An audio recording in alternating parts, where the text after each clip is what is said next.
And welcome back. We are continuing week one here in our college football picks. Thursday went great. We ended up going through, 5-3, making money there. Already 2-1 today. We still got the Stanford game going. Right now, we're gonna finish up on the year, heading into Saturday and the rest of the weekend. And we've got some awesome picks for you. We also have a new light. Thanks to some amazing friends. Thank you for the new light so I look better here. We've got a backdrop going. Everything's going great. Now it's time to make some picks. And we're going to start out week one Saturday with Georgia and Clemson. So I think we see a slow start on both of these schools. I don't trust Clemson to score a lot against this Georgia defense. Georgia's breaking in a lot of new parts around Carson Beck. The top receivers are gone. Still, Georgia's got great running backs. Clemson likes to run the ball. But the best part of both these teams is the defense. I like Georgia to win. I think they could potentially blow it out in the second half. But I think we get a slow start. Pick number one. Georgia and Clemson under 25.5 first half, minus 115 on Bet365. Moving to Penn State and West Virginia. Man, do I wish this was a night game in Morgantown. Still, Morgantown's a tough place to play. Both of the offensive line and defensive line for West Virginia are heavily improved this year. They're great. This is an improved West Virginia team that lost last year in Happy Valley. Penn State has almost no downfield attack. Drew Allar struggles with accuracy when he's pressured. He struggles downfield. It should be a close game.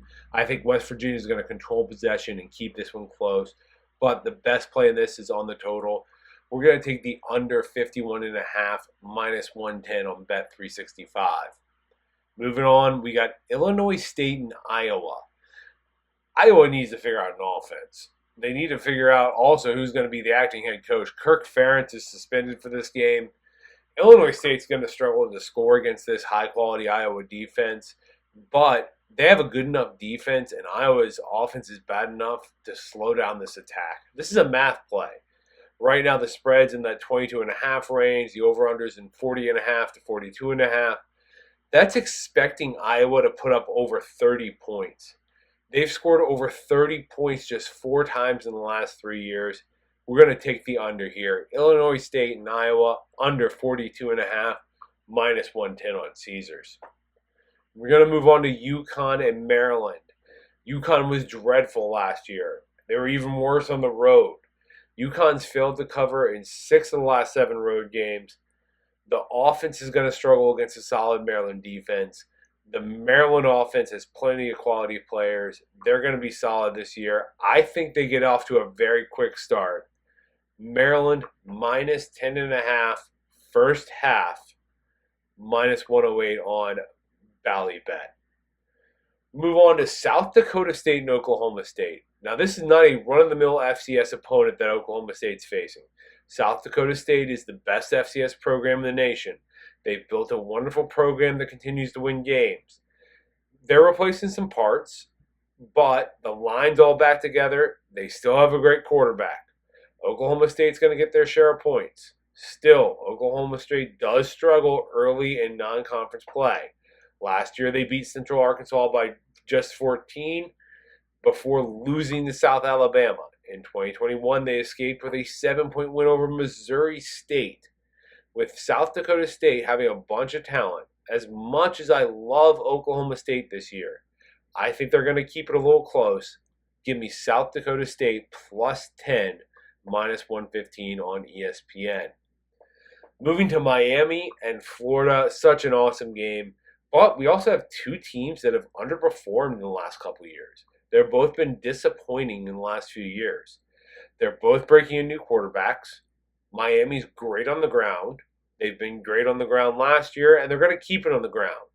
Miami also has a great pass rush and some good corners, which is going to slow down Florida. I think this one's a slow game. Give me the under 54.5, minus 110 on FanDuel. Next, Notre Dame, Texas A&M.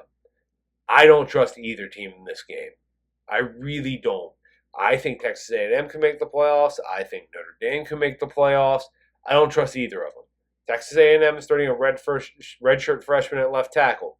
Notre Dame has a true freshman at left tackle. We've got two solid head coaches. They're both defensive minded. I don't know how they're going to move the ball in this game, either team. Both teams are better on defense. Give me Notre Dame, Texas A&M under 47.5. We also have Michigan hosting Fresno State. I'm not sure Fresno State's going to score. And if they do, it's going to be in the second half. The Michigan line, that defensive line is just too good. At the same time, I expect Michigan to keep it on the ground. Yes, they're going to let Alex Orji throw one or two deep to see what he has there. When they bring in Jack Tuttle, we know he can throw deep, so I expect him to game manage. Regardless, it's going to be low scoring. Give me the under 46.5 at minus 110 on Hard Rock for Fresno State and Michigan. Moving on to Sunday, we've got USC and LSU. Both teams have the same weak spot in this game, the defense. USC has an awful defense. They were awful last year. The strength, though, should be the pass rush. Problem is, they're facing a solid LSU offensive line. LSU struggled to stop the run. They also struggled to stop the pass. Now they're going to be relying on young corners who don't have a lot of experience in this game to fix that. Further, both offensive units have new players coming in, but both of those new players, like both teams' new players, saw a ton of time in bowl games and shined. This is going to be a shootout. Give me the over. LSU hosting USC in Las Vegas, over 63.5, minus 110 on Hard Rock. Let's move to Monday. We have FSU and Boston College. I'm just looking at last week and last year. FSU did not stop Thomas Castellanos last year. Last week, they struggled against Haynes King. There's a major difference between Haynes King and Thomas Castellanos. I don't think they can stop Castellanos this year.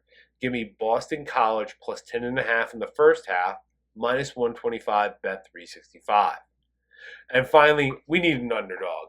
Miami, Ohio is 4-2 against Northwestern all time. They have a great defense. Brett Gabbard's at quarterback. They also have 4 offensive linemen returning this year and should be solid on offense. Meanwhile, the Northwestern defense is bad. The main focus should be the running game for Northwestern, but Miami, Ohio has a great run defense. Miami, Ohio is coming off their best season since Big Ben was there and are facing a below-average Northwestern squad. Give me the Maction upset, Miami, Ohio money line, plus 148. Let's recap. We got Georgia Clemson under 25.5 first half. Penn State West Virginia under 51.5. Illinois State Iowa under 42.5. Maryland minus 10.5 first half. South Dakota State plus 10. Miami and Florida under 54.5. Notre Dame Texas A&M under 47.5. Fresno State Michigan under 46.5. USC LSU over 63.5. Boston College plus 10.5 first half, and Miami of Ohio money line. If you like this content, make sure to hit the like button, subscribe, share with your friends. We will be back on this week with our newest top 25 and then some week 2 picks.